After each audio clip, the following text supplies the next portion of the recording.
الاعتکاف۔ جب کبھی داخل مسجد ہو یاد آنے پر اعتکاف کی نیت کر لیجیے تاکہ جب تک مسجد میں رہے گا اعتکاف کا ثواب ملتا رہے گا۔ یاد رکھیے مسجد میں کھانے پینے سونے یا سحری افطار کرنے یہاں تک کہ آب زمزم یا دم کیا ہوا پانی پینے کی شرعاً اجازت نہیں۔ البتہ اگر اعتکاف کی نیت ہوگی تو یہ سب چیزیں جائز ہو جائے گی۔ اعتکاف کی نیت بھی صرف کھانے پینے یا سونے کے لیے نہیں ہونی چاہیے بلکہ اس کا مقصد اللہ کریم کی رضا ہو۔ فتویٰ ثانی میں اگر کوئی مسجد میں کھانا پینا یا سونا چاہے تو اعتکاف کی نیت کر لے، کچھ دیر ذکر اللہ کرے، پھر جو چاہے کرے، یعنی اب چاہے تو کھا پی یا سو سکتا ہے۔ نبی کریم رؤوف الرحیم صلی اللہ تعالی علیہ وآلہ وسلم نے ارشاد فرمایا، جو مجھ پر ایک مرتبہ درود پاک پڑھتا ہے اللہ کریم اس پر 10 رحمتیں نازل فرماتا ہے۔ سبحان اللہ۔ اور ایک فرشتہ اس درود پاک کو مجھ تک پہنچانے پر مقرر ہے۔ صلو علی الحبیب۔ فرمان مصطفیٰ صلی اللہ تعالی علیہ وآلہ وسلم، سچی نیت سب سے افضل عمل ہے۔ اے عاشقان رسول، ہر کام سے پہلے اچھی نیتیں کرنے کی عادت بنائیے کہ اچھی نیت بندے کو جنت میں داخل کر دیتی ہے۔ بیان سننے سے پہلے بھی اچھی نیتیں کر لیجیے۔ مثلاً نیت کیجیے کہ علم سیکھنے کے لیے بیان سنوں گا، باادب بیٹھوں گا، دوران بیان سستی سے بچوں گا، اپنی اصلاح کے لیے بیان سنوں گا، جو سنوں گا یاد رکھ کر دوسروں تک پہنچانے کی کوشش کروں گا۔ صلو علی الحبیب۔ بیٹھے اور پیارے اسلام بھائیوں، آج کی محفل کا انعقاد خاص وجہ یہ آپ کو بتا دوں کہ جس طرح اعلیٰ حضرت رحمت اللہ تعالی علیہ ایک سچی عاشق رسول ثابت ہوئے، آپ نے وہ عمل کر کے دکھایا جو آپ عاشق رسول ثابت ہوئے۔ آج ہم یہ کوشش کرتے ہیں کہ ہم سچے عاشق اعلیٰ حضرت بنے تاکہ ہم سچے اعلیٰ حضرت کے عاشق بھی بنیں گے اور اعلیٰ حضرت کے عاشق بننے کی وجہ سے ہم سچے عاشق رسول بن جائیں گے۔ آئیے ایک بہت ہی پیارا واقعہ اعلیٰ حضرت رحمت اللہ تعالی علیہ کا آپ کی بارگاہ میں پیش کرتا ہوں۔ صدر السریہ مفتی محمد امجد علی اعظمی رحمت اللہ تعالی علیہ جو بہار شریعت کے مصنف ہیں، ان کا بیان ہے، ایک روز ہم بارگاہ اعلیٰ حضرت میں حاضر تھے اور اعلیٰ حضرت رحمت اللہ تعالی علیہ سے حدیث پاک کا درس دے رہے تھے۔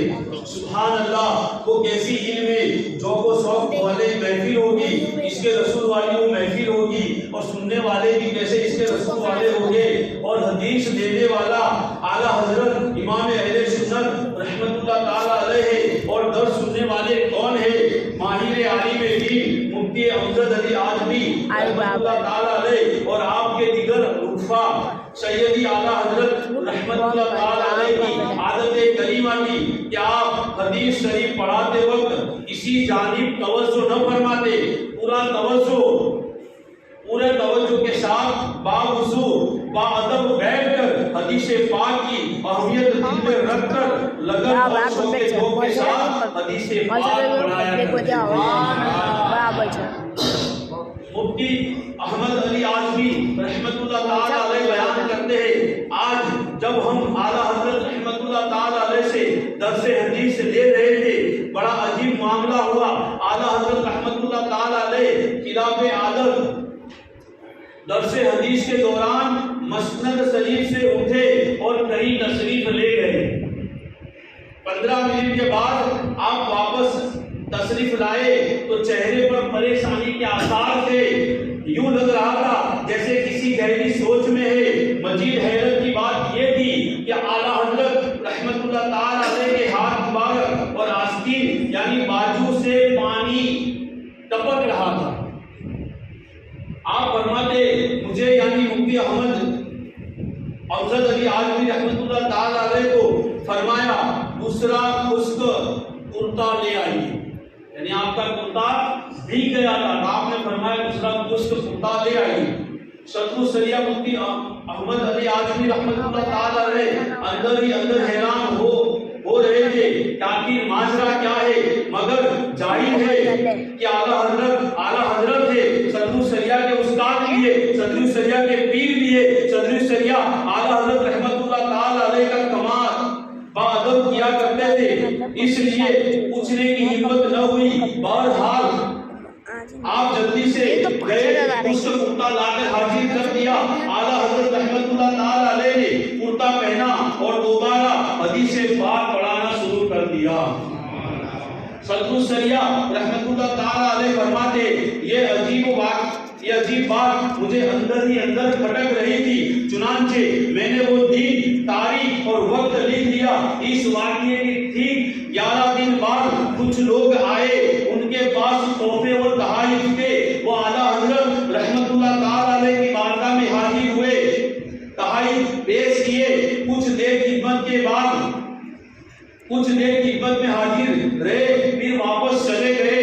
جب وہ لوگ واپس جانے لگے تو میں نے ان سے حال دریافت کیا، یعنی پوچھا کہ آپ کہاں سے آئے ہیں اور کیسے آئے ہیں، کیا کام آئے ہیں وغیرہ، یوں ان سے سوال کیا تو انہوں نے بتایا کہ فلاں تاریخ کو ہم کشتی میں سوار تھے، اچانک تیز ہوا چلنے کی وجہ سے دریا کی لہروں میں مزید تیزی آئی اور ہماری کشتی ہچکولے لینے لگی۔ قریب تھا کہ کشتی الٹ جاتی اور ہم ڈوب کر ہلاک ہو جاتے۔ اسی وقت ہم نے دعا کے لیے ہاتھ اٹھا دیے، اللہ پاک کی بارگاہ میں اعلیٰ حضرت رحمت اللہ تعالی علیہ کے وسیلے سے دعا کی، یا اللہ پاک اعلیٰ حضرت امام احمد رضا خان رحمت اللہ تعالی علیہ کا صدقہ ہمیں طوفان سے نجات عطا فرما۔ اس کے ساتھ ہی ہم نے منت بھی مانی، بس دعا مانگنے کی دیر تھی، ہم پر کرم ہو گیا۔ اچانک ایک شخص نمودار ہوا، اس نے کشتی کو پکڑا اور کھینچ کر کنارے پہنچا دیا۔ الحمدللہ اعلیٰ حضرت رحمت اللہ تعالی علیہ کے وسیلے سے اللہ پاک نے ہمیں ڈوبنے سے بچا دیا۔ وہ جو ہم نے منت مانی تھی، آج وہ منت پوری کرنے کے لیے حاضر ہوئے ہیں۔ سبحان اللہ، حبیب صلی اللہ علیہ وسلم۔ پیارے اور میٹھے اسلامی بھائیوں، 25 سفر مظفر کو عاشق امام، عاشق آن بان شان، عاشق رسول کی پہچان اعلیٰ حضرت امام اہل سنت شاہ امام محمد رضا خان رحمت اللہ تعالی علیہ کا یوم یعنی عرس ہوتا ہے۔ الحمدللہ دنیا بھر میں عاشقان رسول جوگ و شوق سے، دھوم دھام سے اعلیٰ حضرت رحمت اللہ تعالی علیہ کا عرس پاک مناتے ہیں۔ آج ہم انشاءاللہ ذکر اعلیٰ حضرت کرنے سننے کی سعادت حاصل کریں گے۔ آج کا بیان کا موضوع ہے اعلیٰ حضرت اور علم حدیث۔ صلو علی الحبیب صلی اللہ علیہ وسلم۔ سیرت اعلیٰ حضرت اور علم حدیث کے 3 پہلو ہیں۔ آئیے میں وہ 3 پہلو آپ کو سناتا ہوں۔ اگر ہم اس موضوع پر غور کریں کہ اعلیٰ حضرت رحمت اللہ تعالی علیہ علم حدیث میں کیسی مہارت رکھتے تھے، تو بنیادی طور پر سیرت اعلیٰ حضرت کے 3 پہلو ہمارے سامنے آتے ہیں۔ نمبر 1، علمی اور فنی اعتبار سے اعلیٰ حضرت رحمت اللہ تعالی علیہ کو علم حدیث میں کیسی مہارت تھی، یعنی حدیث پاک کے جو درجات ہیں، حدیث پاک کے مختلف اقسام علماء کرام نے مقرر کیے ہیں۔ ان درجات اور اقسام کو سمجھنے میں، حدیث پاک کا معنی اور مفہوم سمجھنے میں، حدیث پاک سے علم کی باتیں نکالنے میں اعلیٰ حضرت رحمت اللہ تعالی علیہ کو کیسی مہارت تھی، اس کے بارے میں ایک واقعہ سنیں۔ نمبر 2، حدیث پڑھنے میں، احادیث یاد کرنے، یاد رکھنے اور دوسروں تک پہنچانے میں اعلیٰ حضرت کا کیا انداز تھا، اس کے بارے میں بھی سنیں گے۔ اور تیسرا پہلو یہ ہے کہ اپنے آقا و مولا محمد مصطفیٰ صلی اللہ علیہ وسلم کی حدیث پر عمل کرنے میں اعلیٰ حضرت رحمت اللہ تعالی علیہ کا انداز کیسا تھا۔ آئیے ان تینوں پہلوؤں کو سامنے رکھ کر اعلیٰ حضرت رحمت اللہ تعالی علیہ کی سیرت پاک سنتے ہیں۔ نمبر 1، علم حدیث میں علمی و فنی مہارت۔ وہ علماء کرام جنہوں نے باقاعدہ علم حدیث کو سیکھا، احادیث کو سمجھا، یاد کیا اور اس میں مہارت حاصل کی، ان علماء کرام کے مختلف طبقات اور درجے ہیں۔ کسی کو محدث کہا جاتا ہے، کسی کو حافظ الحدیث کہتے ہیں، کسی کو حجت کہا جاتا ہے، کوئی شیخ الحدیث ہوتے ہیں۔ اسی طرح علماء کرام کا ایک درجہ ہے امیر المومنین فی الحدیث۔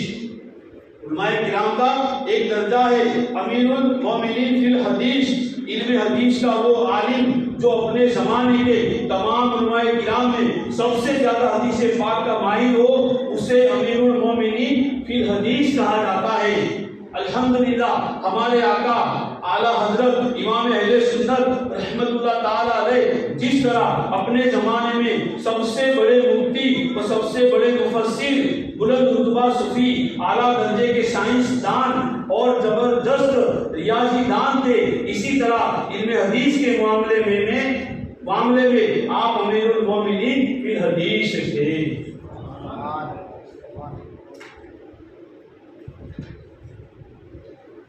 یا عاشقان رسول اندازہ کیجئے عرب کے بڑے بڑے علماء محدثین اعلیٰ حضرت رحمت اللہ تعالی علیہ سے سند حدیث کی اجازت حاصل کر رہے ہیں، اور گویا یہ بڑے بڑے محدث زبان حال سے یہ اعلان کر رہے ہیں کہ آج کے دور میں وہ عظیم ہستی جنہیں امیر المومنین فی الحدیث کا لقب دیا جا رہا ہے، وہ اعلیٰ حضرت امام احمد رضا خان رحمت اللہ تعالی علیہ ہے۔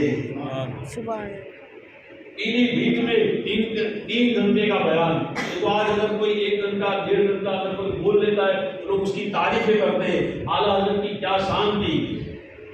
1303 ہجری میں محدث وسیع احمد سورتی رحمت اللہ تعالی علیہ نے پیلی بھیٹ میں مدرسۃ المدینہ کی بنیاد رکھی۔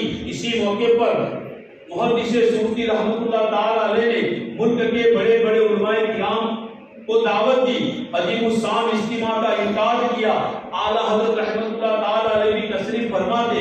محدث سورتی رحمت اللہ تعالی علیہ نے اعلیٰ حضرت رحمت اللہ تعالی علیہ کی خدمت میں بیان کی درخواست پیش کی، چنانچہ اعلیٰ حضرت رحمت اللہ تعالی علیہ منچ پر تشریف لائے اور اپنے ملک کے بڑے بڑے علماء محدثین مفکرین کی موجودگی میں علم حدیث کے موضوع پر 3 گھنٹے بیان فرمایا۔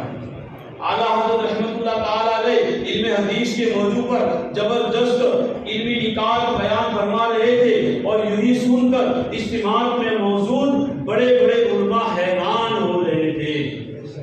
جب اعلیٰ حضرت رحمت اللہ تعالی علیہ نے بیان ختم کیا تو محدث سہارنپوری رحمت اللہ تعالی علیہ کے بیٹے باشاختہ بول اٹھے، اور آگے بڑھ کر جلدی سے اعلیٰ حضرت رحمت اللہ تعالی علیہ کے ہاتھوں کو بوسہ دے دیا۔ دوسری بات ہم یہ سنیں گے اعلیٰ حضرت اور حدیث پاک کا مطالعہ۔ آج اگر کوئی دنیاوی شخص اسے ایجوکیٹڈ شخص لے لیجیے، اگر وہ ایجوکیشن میں اتنا آگے ہو جاتا ہے لیکن اس کی اتنا نالج نہیں ہوتا کہ وہ پوری کتابیں یاد کر لے۔ اعلیٰ حضرت کا انداز دیکھیے کہ آپ نے حدیث پاک سے کتنی محبت دی کہ آپ نے جو مطالعہ فرمایا اور جو اس کے بعد جو اپنی کتابیں لکھی۔ آئیے اس کا ایک انداز آپ کو پیش کرتا ہوں۔ اے عاشقان رسول، یہ تو اعلیٰ حضرت رحمت اللہ تعالی علیہ کی علمی اور فنی اعتبار سے علم حدیث میں مہارت کی اعلیٰ حضرت رحمت اللہ تعالی علیہ علمی اعتبار سے فنی اعتبار سے امیر المومنین فی الحدیث ہے، اور یہ لقب اعلیٰ حضرت رحمت اللہ تعالی علیہ کو اس دور کے ماہر محدثین نے دیا۔ اب آئیے یہ دیکھیں کہ حدیث پڑھنے، احادیث یاد کرنے اور دوسروں تک احادیث کے معاملے میں اعلیٰ حضرت رحمت اللہ تعالی علیہ کا انداز کیا تھا۔ اعلیٰ حضرت رحمت اللہ تعالی علیہ سے حدیث پاک کی کتنی کتابیں آپ نے پڑھی، یہ سوال ہوا۔ ایک بار سید اعلیٰ حضرت رحمت اللہ تعالی علیہ سے پوچھا گیا آپ نے حدیث پاک کی کون سی کتابیں درس کی، یعنی پڑھی یا پڑھائی۔ اس پر اعلیٰ حضرت رحمت اللہ تعالی علیہ نے پہلے تو علم حدیث کی چند کتابوں کے نام گنوائے۔ توجہ کے ساتھ سنیں بچے، ذرا تھوڑی توجہ کے ساتھ بچے بھی سنیں تاکہ بڑوں کا بھی دھیان ادھر ادھر نہ بڑھے۔ اس پر اعلیٰ حضرت رحمت اللہ تعالی علیہ نے علم حدیث کی چند کتابوں کے نام گنوائے، مثلاً بخاری، مسلم، ابو داؤد، ترمذی، نسائی، ابن ماجہ، یوں 31 کتابوں کے نام گنوانے کے بعد یہ فرمایا یہ اور ان سمیت علم حدیث کی 50 سے زائد کتابیں میرے درس تدریس اور مطالعے میں رہی ہیں۔ اب اس کو خلاصہ کیا گیا ہے اور سمجھیں، سبحان اللہ، 50 سے زائد کتابیں اعلیٰ حضرت رحمت اللہ تعالی علیہ کے درس و تدریس اور مطالعے میں رہی ہے۔ شاید محسوس ہو رہا ہے کہ 50 کتابیں، اگر ان کتابوں کی تفصیلات میں جائے تو یہ صرف نہیں ہے۔ 50 کتابوں کا مطلب ہزاروں صفحات اور لاکھوں حدیثیں، ہزاروں صفحات اور لاکھوں حدیثیں۔ ان میں سے صرف بخاری شریف کی صفحات یعنی پیج مطالعہ کرے تو 1823 اور اس میں احادیث ہے 7563۔ 1000 یعنی 1823 پیج ہے صرف بخاری شریف کے، اور اس میں احادیث کتنی ہے؟ 7563 احادیث۔ یہ ایک کتاب نہیں۔ دوسری کتاب کا نام آپ نے لیا وہ ہے مسلم شریف، اس میں 1157 صفحات اور اس میں احادیث ہے 3033 احادیث ہے۔ ابو داؤد کے صفحات 820 جس میں احادیث ہے 5273۔ ترمذی شریف 884 احادیث کی تعداد 3958۔ نسائی کی صفحات 905 احادیث کی تعداد 5779۔ ابن ماجہ صفحات 705 احادیث کی تعداد 4341۔ یوں ہی 50 کتابوں میں صرف 20 کتابوں کی جلدیں، ان کی صفحات اور ان میں ذکر کی گئی احادیث کی تعداد دیکھی جائے تو یہ ٹوٹل 49 جلدیں بنی۔ ان کے کل صفحات تھے 29,903۔ 29,903 صفحات تھے اور ان میں کل احادیث مبارکہ 1,34,811 ہے۔ یہ ابھی حدیث پاک کی صرف 20 کتابوں کی تفصیل ہے۔ اعلیٰ حضرت رحمت اللہ تعالی علیہ کے مطالعے میں کتنی کتابیں رہی ہے؟ 50 سے زائد کتابیں۔ اگر ان تمام کتابوں کی تفصیلات پر نگاہ کی جائے تو اندازہ کیجئے یہ کتنے ہزار صفحات ہو گئے، کتنے لاکھ حدیثیں ہوگی جو اعلیٰ حضرت رحمت اللہ تعالی علیہ کے درس و تدریس میں شامل تھی۔ پھر یہاں یہ مدنی پھول بھی ذہن رکھنا ہے کہ اعلیٰ حضرت رحمت اللہ تعالی علیہ چونکہ ایک سوال کا جواب دے رہے تھے، لہذا اجمالاً فرمایا 50 سے زائد کتابیں۔ ان زائد سے کیا مراد؟ 50 سے زائد کتابیں، ان زائد سے کیا مراد؟ 55 کتابیں، 60 کتابیں، 70 کتابیں، 50 سے کتنی زائد کتابیں؟ اس بارے میں تحقیق کی گئی۔ بعض عاشقان اعلیٰ حضرت علماء کرام نے 8 سال محنت کی۔ 8 سال محنت کی۔ اعلیٰ حضرت رحمت اللہ تعالی علیہ کی لکھی ہوئی 350 کتابیں جمع کی گئی، انہیں پڑھا۔ ان 350 کتابوں میں اعلیٰ حضرت رحمت اللہ تعالی علیہ نے احادیث ذکر فرمائی، جتنی احادیث ذکر فرمائی ان احادیث کو الگ الگ کیا گیا تو کل 10,000 حدیثیں جمع ہو گئی۔ پھر حدیث پاک کی اصل کتابوں میں ان احادیث کو تلاش کیا گیا تو پتہ چلا کہ اعلیٰ حضرت رحمت اللہ تعالی علیہ نے ان 350 کتابوں میں جو احادیث ذکر فرمائی ہے وہ حدیث پاک کی 400 کتابوں سے لی گئی ہے۔ یعنی آپ نے 350 کتابیں جو لکھی ہے تو وہ 400 کتابوں سے لی گئی ہے، وہ حدیث پاک 400 کتابوں سے لی گئی۔ یعنی اس تحقیق سے معلوم ہوا کہ حدیث پاک کی 400 کتابیں ہیں جو اعلیٰ حضرت کی نظر میں رہا کرتی تھی۔ کتنی محبت ہوگی اعلیٰ حضرت کو حدیث پاک سے، آج ہمیں اگر کہا جائے کہ سنت مبارکہ کو زندہ کرنے کی کوشش کرے، کچھ سنتوں پر عمل کرے، تو ہم جی چراتے ہیں۔ اعلیٰ حضرت کو پیارے آقا علیہ السلام اور حدیث پاک سے کیسی محبت تھی کہ 400 کتابوں کا مطالعہ کرنے کے بعد آپ نے اتنی ساری حدیث پاک لکھی اور پڑھائی، مزید سنی۔ یعنی ان تحقیق سے معلوم ہوا کہ حدیث پاک کی 400 کتابیں جو اعلیٰ حضرت کی نظر میں رہا کرتی تھی، اعلیٰ حضرت انہیں دیکھتے تھے، ان سے حدیث پڑھتے تھے اور تحقیق کے دوران نقل فرمایا کرتے تھے۔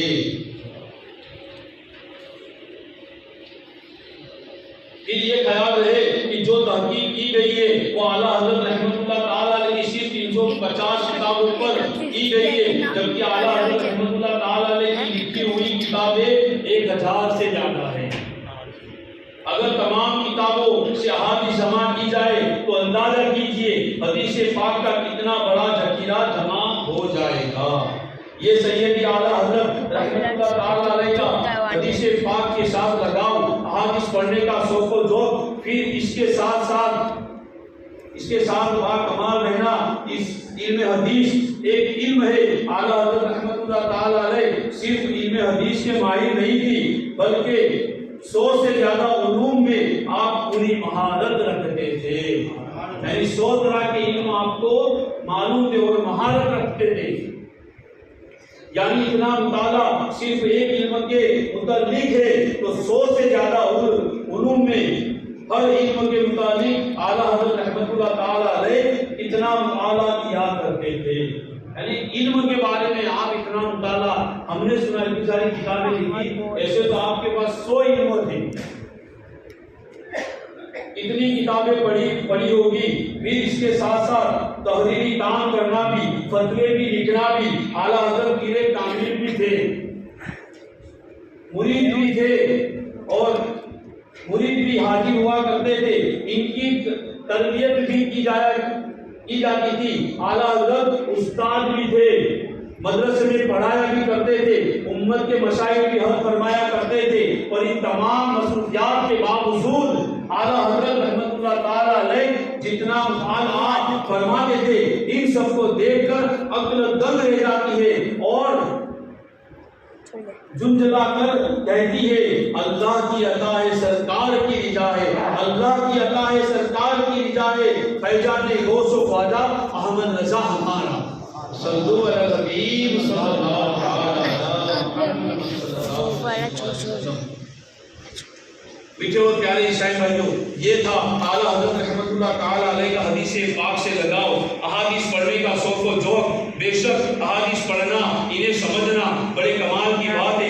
اس میں بڑا کمال یہ ہے کہ احادیث کو یاد رکھنا، انہیں دوسروں تک پہنچانا۔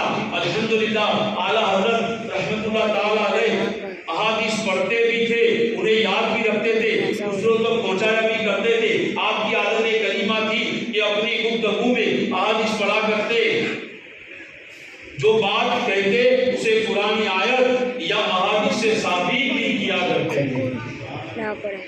آپ سے سوال ہوتا تو اس کے جوابات میں کثرت سے احادیث ذکر فرمایا کرتے تھے، ان احادیث کے معانی بیان فرماتے، احادیث کی شرح بیان کیا کرتے تھے۔ آئیے اس پر بھی ایک نظر ڈالیں کہ آپ سے کیسے کیسے سوال کیے گئے اور آپ نے قرآن و حدیث کی روشنی میں اس کے کیسے جواب دیے۔ اعلیٰ حضرت رحمۃ اللہ تعالیٰ علیہ سے سوال ہوا سجدہ تعظیمی، یعنی اب یہ بھی سن لیں سجدہ تعظیمی کسے کہتے ہیں۔ سجدہ تعظیمی یعنی کسی کو خدا سمجھ کر نہیں بلکہ اسے بندہ سمجھ کر صرف اس کی تعظیم کے لیے سجدہ کرنا، یہ سجدہ تعظیمی کی کیا ہے۔ اور ایک بار سنیں سجدہ تعظیمی کسے کہتے ہیں۔ دیکھو ہمارے نوجوان اس میں بہت سارے آگے پیچھے ہو جاتے ہیں، کوئی غیر ایسا سوال کر لیتا ہے تو یہ جواب نہیں دے پاتے۔ آج سن لیں سجدہ تعظیمی یعنی کسی کو خدا سمجھ کر نہیں بلکہ اسے بندہ سمجھ کر صرف اس کی تعظیم کے لیے سجدہ کرنا جائز ہے یا نہیں۔ اعلیٰ حضرت رحمت اللہ تعالی علیہ نے پرانی آیت اور 40 احادیث کی روشنی میں ثابت کیا کہ غیر خدا کی تعظیم کے لیے سجدہ کرنا پہلی شریعتوں میں جائز تھا، ہماری شریعت میں حرام ہے۔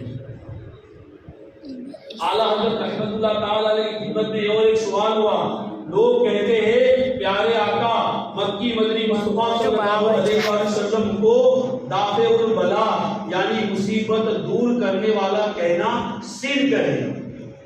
دیکھو یہ سوال غیر لوگ ہم سے کیا کرتے ہیں اور خاص ان لوگوں سے کرتے ہیں جو بیچارے کچھ بھی علم نہیں کرتے۔ اگر کوئی عالم اسے کرے یا سچی عاشق رسول سے اگر کر بیٹھے، سچے اعلیٰ حضرت کے عاشق سے کر بیٹھے تو ان کو سوال ملے گا۔ اب بیچارہ کبھی کبھی جمعہ پڑھتا ہو اس سے سوال کر بیٹھے، اب اتنا یہ سوال کا جواب کوئی اور نہیں دے پائے گا۔ آئیے سن لے، اگر کچھ سمجھ میں آئے تو اس کو یاد رکھے اور عمل کریں۔ کیا سوال ہوا یہ بھی سنیں کہ پیارے آقا علیہ السلام کو دافع البلا یعنی مصیبت دور کرنے والا کہنا یہ شرک ہے۔ اعلیٰ حضرت رحمت اللہ تعالی علیہ نے اس کے جواب میں 300 احادیث ذکر فرمائی، 300 احادیث ذکر کر کے بتایا کہ الحمدللہ ہمارے آقا صلی اللہ علیہ وآلہ وسلم اللہ پاک کی عطا سے دافع الرنجو بنا ہے۔ مل گیا جواب۔ اگر کوئی ہم سے سوال کرے، ہم یا رسول اللہ کہتے ہیں مصیبت میں تکلیف میں یا رسول اللہ کہتے ہیں، کہ لوگ کہتے ہیں کہ یا رسول اللہ نہیں کہنا، یا اللہ کہو، یا پھر یہ لوگ ہمیں گمراہ کرنے کی کوشش کرتے ہیں، تو ان کو جواب دینا کہ ہماری جہاں تک رسائی ہے ان کی رسائی اللہ تک ہے، ہماری رسائی اللہ کے رسول تک ہماری فریاد ہم پہنچا دیں گے۔ ہمیں امید ہے کہ اگر ہماری رسائی اللہ کے رسول تک پہنچنے والی ہے انشاءاللہ تو یہ اللہ تک پہنچ ہی جائے گی۔ تو یہ جواب ان کو دے دیا جائے۔ اعلیٰ حضرت رحمت اللہ تعالی علیہ کی خدمت میں سوال ہوا، بعض لوگ کہتے ہیں رسول اکرم نور مجسم صلی اللہ علیہ وآلہ وسلم اگر تمام نبیوں سے افضل ہے تو ان پر قرآن و حدیث سے دلیل لاؤ۔ تمام نبیوں سے افضل ہے تو قرآن و حدیث سے دلیل لاؤ۔ اعلیٰ حضرت رحمت اللہ تعالی علیہ نے اس سوال کا ایمان افروز جواب لکھا اور 100 احادیث سے ثابت کیا کہ اللہ پاک کے فضل سے ہمارے آقا صلی اللہ علیہ وآلہ وسلم تمام نبیوں کے سردار ہیں۔ فرشتوں کی پیدائش کیسے ہوتی ہے، اس موضوع پر کلام کرتے ہوئے اعلیٰ حضرت رحمت اللہ تعالی علیہ نے 24 احادیث ذکر فرمائی۔ ہمارے آقا و مولا صلی اللہ علیہ وآلہ وسلم روز قیامت شفاعت فرمائیں گے، اس موضوع پر کلام فرماتے ہوئے 40 احادیث ذکر فرمائی۔ داڑھی کی ضرورت و اہمیت پر 56 احادیث ذکر فرمائی۔ والدین کے حقوق کے متعلق 91 احادیث ذکر فرمائی۔ اسی طرح اور بے شمار موضوعات پر اعلیٰ حضرت رحمت اللہ تعالی علیہ نے سینکڑوں احادیث ذکر فرمائی۔ ان احادیثوں سے مسائل اخذ فرمائے، ان احادیثوں کے معانی بیان کیے۔ پھر یہ نہیں کہ اعلیٰ حضرت رحمت اللہ تعالی علیہ نے صرف حدیث بیان کر دی، بلکہ آپ جب حدیث پاک نقل فرماتے اس حدیث پاک کا درست معنی بھی بیان کرتے اور اس سے مسائل بھی نکالتے اور ساتھ ہی اس حدیث پاک کا حوالہ بھی لکھتے تھے۔ یعنی بالکل یوں کہیے کہ پختہ جواب، سنتوش کارک جس کو جواب ہے دیا جائے وہ اعلیٰ حضرت اس کو جواب ایسا دیا کرتے تھے کہ اس کو کوئی تشویش کوئی شک و شبہ نہ رہے۔ تیسری اور آخری بات، اعلیٰ حضرت رحمت اللہ تعالی علیہ اور احادیثوں پر عمل، کیسا عمل تھا یہ توجہ کے ساتھ سنیں اور شاید کے ساتھ یہ میری آخری بات ہو۔ پیارے پیارے اور میٹھے اسلام میں غور فرمائی، ہمارے آقا اعلیٰ حضرت امام اہل سنت رحمت اللہ تعالی علیہ علم حدیث میں کیسی مہارت رکھتے تھے، احادیث پڑھنے، یاد رکھنے دوسروں تک پہنچانے کا کیسا شوق تھا۔ اللہ پاک ہمیں بھی فیضان اعلیٰ حضرت نصیب فرمائے، آمین بجاہ نبی نبی صلی اللہ تعالی علیہ وآلہ وسلم۔ اب آئیے یہ سنتے ہیں کہ احادیث پر عمل کرنے کے معاملے میں اعلیٰ حضرت رحمت اللہ تعالی علیہ کا انداز کیسا تھا، کتنی محبت تھی، کیسی پوزیشن سے بھی آپ احادیث پر عمل کرنے کی کوشش کرتے تھے۔ سید اعلیٰ حضرت رحمت اللہ تعالی علیہ دوسری مرتبہ جب حج کے لیے مکہ مکرمہ حاضر ہوئے، وہاں آپ سب سے بیمار ہو گئے، کئی دن تک طبیعت ناساز رہی۔ محرم حرام کے آخری دنوں میں طبیعت بہتر ہوئی، آپ نے غسل فرمایا۔ جب غسل خانے سے باہر تشریف لائے تو دیکھا کہ آسمان پر بادل ہے، آسمان پر بادل ہے۔ آپ جلدی سے حرم پاک میں حاضر ہوئے۔ مسجد الحرام شریف تک پہنچتے پہنچتے بارش شروع ہو چکی تھی۔ اعلیٰ حضرت رحمت اللہ تعالی علیہ فرماتے ہیں مجھے حدیث پاک یاد آئی ہے کہ جو بارش میں طواف کرے وہ رحمت الہی میں تیرتا ہے۔ بس اپنے آقا و مولا محبوب خدا صلی اللہ علیہ وآلہ وسلم کا یہ مبارک فرمان یاد آیا تو اعلیٰ حضرت رحمت اللہ تعالی علیہ کا دل جھوم گیا۔ حدیث پاک میں بیان کی گئی فضیلت حاصل کرنے کے لیے اعلیٰ حضرت رحمت اللہ تعالی علیہ فوراً حضرت اسود کے پاس حاضر ہوئے، حضرت اسود کو بوسہ دیا اور بارش ہی میں طواف کرنا شروع کر دیا۔ اللہ اکبر!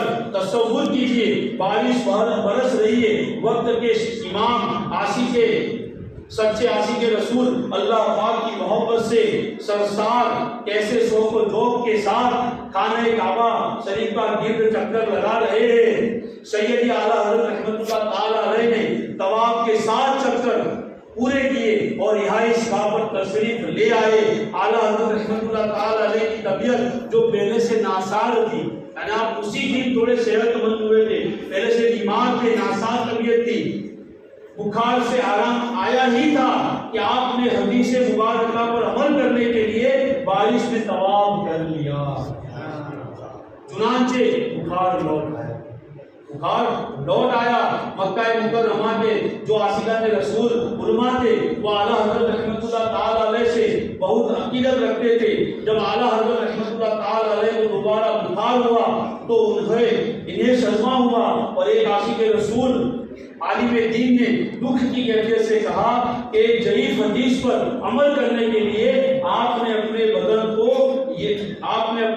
کی یہ بے احتیاطی کی، یعنی آپ نے حدیث پاک پر عمل کرنے کے لیے اپنے آپ کو تکلیف دی۔ تو اعلیٰ حضرت کیا فرماتے ہیں اس کے بارے میں، یہ جملہ ضعیف حدیث کا جملہ جو ہے اس کے بارے میں اعلیٰ حضرت نے کیا فرمایا؟ محدثین کی ایک اصطلاح ہے، ضعیف حدیث بھی ہے، یہ بھی فرمان مصطفی ہے، مگر اس کو روایت کرنے والے راویوں میں کچھ صلاحیت کی کمی ہوتی ہے۔ خیر، ان عالم صاحب نے کہا کہ بارش میں طواف کرنے کی فضیلت والی حدیث ضعیف ہے اور آپ نے اس ضعیف حدیث پر عمل کرنے کے لیے اپنی طبیعت کا خیال نہیں کیا، تو اعلیٰ حضرت رحمت اللہ تعالی علیہ نے جو جواب ارشاد فرمایا انہیں دل کے کانوں سے سنیے۔ آپ فرماتے ہیں حدیث ضعیف ہے مگر الحمدللہ امید کبھی یعنی پختہ ہے۔ مطلب یہ ہے کہ حدیث ضعیف ہے تو اس کا یہ مطلب نہیں ہے، اس کا یہ مطلب ہے کہ حدیث کے راوی میں صلاحیت کی کمی ہے، مگر یہ تو فرمان مصطفیٰ صلی اللہ علیہ وآلہ وسلم کی ہے اور میں نے فرمان مصطفیٰ صلی اللہ علیہ وآلہ وسلم پر ہی عمل کیا ہے۔ مجھے اللہ پاک کی رحمت سے پختہ امید ہے کہ اللہ پاک میری نیت کا اجر مجھے ضرور عطا فرمائے گا۔ صلو علی الحبیب صلی اللہ علیہ وسلم۔ یہاں ایک واقعہ بیان ہے اس کو میں آپ کو بیان کر دوں کہ اعلیٰ حضرت رحمت اللہ تعالی علیہ کا اتنا سارا مطالعہ کرنا، اتنی ساری کتابوں کو پڑھنا، احادیث کو پڑھنا، اس کی وجہ سے آپ کی آنکھ میں تکلیف ہو گئی اور ڈاکٹر نے کہا کہ اگر آپ نے یہی شیڈیول آپ کا اگر جاری رہا تو 15 سال کے بعد آپ نابینا ہو جاؤ گے۔ ڈاکٹروں نے کہہ دیا 15 سال کے بعد آپ نابینا ہو جاؤ گے۔ دیکھو ایک بیمار کی عیادت کرنا اور ایک دعا جو ہے اس کو پڑھنے کی فضیلت اس میں شامل ہے۔ تو آپ ڈاکٹر جو ماہر ڈاکٹر تھا اس نے کہا کہ اگر آپ کا یہ انداز رہا ہے، مطالعے کی آپ کو جدول ہے تو وہ رہا تو آپ 15 سال کے بعد آپ نابینا ہو جاؤ گے۔ اب اسی عرصے میں ایک ایسا شخص تھا جو آنکھوں کی تکلیف میں مبتلا تھا۔ اعلیٰ حضرت رحمت اللہ تعالی علیہ اس کی خبر پرسی کرنے یعنی عیادت کرنے چلے گئے، جو آنکھوں کی تکلیف میں مبتلا تھا۔ تو آپ رحمت اللہ تعالی علیہ نے اللہ کے رسول کے وہ فرمان کو یاد کیا کہ اگر جو کوئی بیمار ہے اگر اس کی بیمار پرسی کے لیے تم جاؤ تو یہ دعا پڑھ لو، اس دعا کی برکت سے تم زندگی بھر وہ تکلیف میں مبتلا نہیں ہوگی. اگر کوئی جیسا بھی کوئی بیمار ہے, کوئی کینسر میں بیمار ہے, کوئی ڈائبٹیز کا, جیسا بھی اگر کوئی بیمار ہے تو یہ دعا پڑھ لے گا تو آپ اس بیماری میں مبتلا نہیں ہوگی. اور بیماری آ سکتی ہے لیکن یہ بیماری تو نہیں آئے. اب آپ کو تھی آنکھوں کی تکلیف, اور وہ جس کی یاد رکھ کے لیے گئے تھے تو آپ نے وہ حدیث پاک پر فرمان آقا صلی اللہ علیہ وسلم پر عمل کیا اور وہ دعا پڑھ لی. اب 15 سال نہیں, 20 سال نہیں, کئی سال گزر گئے, یہاں تک کہ آپ کی آخری عمر ہو گئی لیکن آپ کو آنکھوں میں کبھی تکلیف نہیں. دیکھو یہ اللہ کے رسول سی محبت. بار بار بیان تو ہم سنتے ہیں, بار بار ہم بیان سنتے ہیں لیکن عمل ہمارا نہیں ہوتا. یہ عمل ہی کی وجہ سے آج ہماری مسجدیں ویران و خالی نظر آتی ہیں.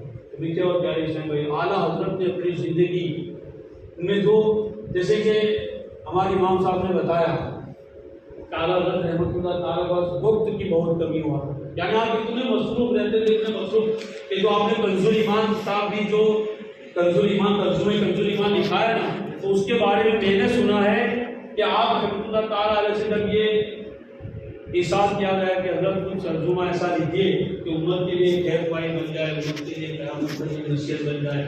تو آپ نے اس کے لیے جو آپ کا قیل اللہ کا وقت تھا, یعنی آپ ظہر کی نماز سے پہلے کچھ دیر آرام فرمایا کرتے تھے, آپ نے وہ قیل اللہ کے وقت کو صرف کر دیا اور ترجمہ کنز الایمان کو آپ نے لکھوا دیا.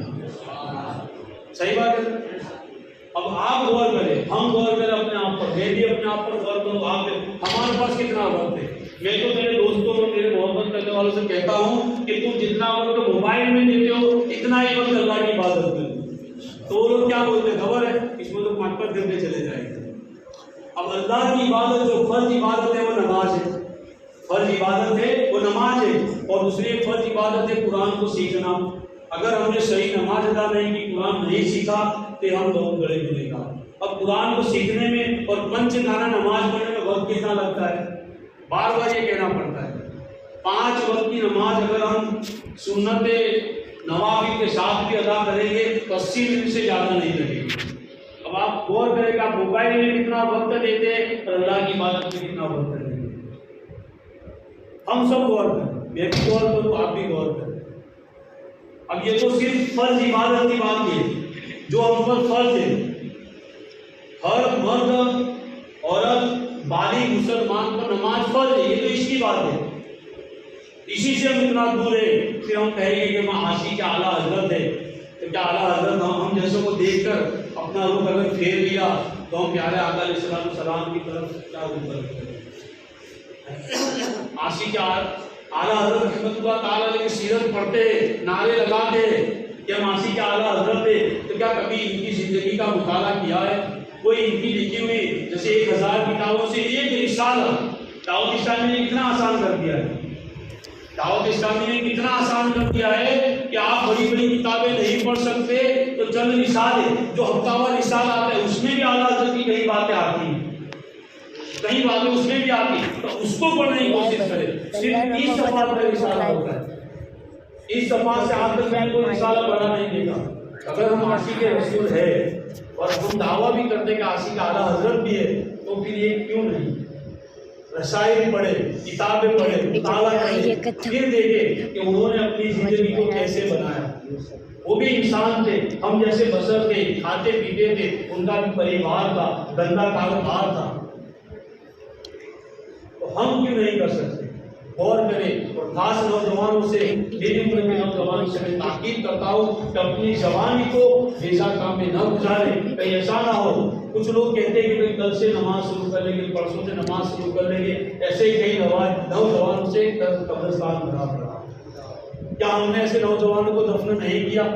ابھی آج ہی کی بات میں نے سنی, شاید کل کی بات ہے, ایک 35 سال کا نوجوان, شریف سے 2 بچے تھے, اچانک رات کو کیا خبر کیا ہوا مر گئے, کوئی بیماری نہیں, کسی کو پتا بھی نہیں کہ کیسے مرا, کسی کو پتا نہیں. تو کیا یہ معاملہ اسی کے ساتھ ہونا تھا یا ہمارے ساتھ نہیں ہوتا؟ کیا ہم گاڑیوں میں سفر نہیں کرتے؟ کیا بیماری ہمیں نہیں لگ سکتی؟ تو پھر ہم کیوں غفلت میں پڑے؟ مسجدوں سے بار بار اذان کی آواز آتی ہے, حی علی الصلاۃ, آؤ صلاۃ کی اور نماز کی, اور ہم کیوں اپنے آپ پر اور ایک کمبل اوڑھ رہے ہیں؟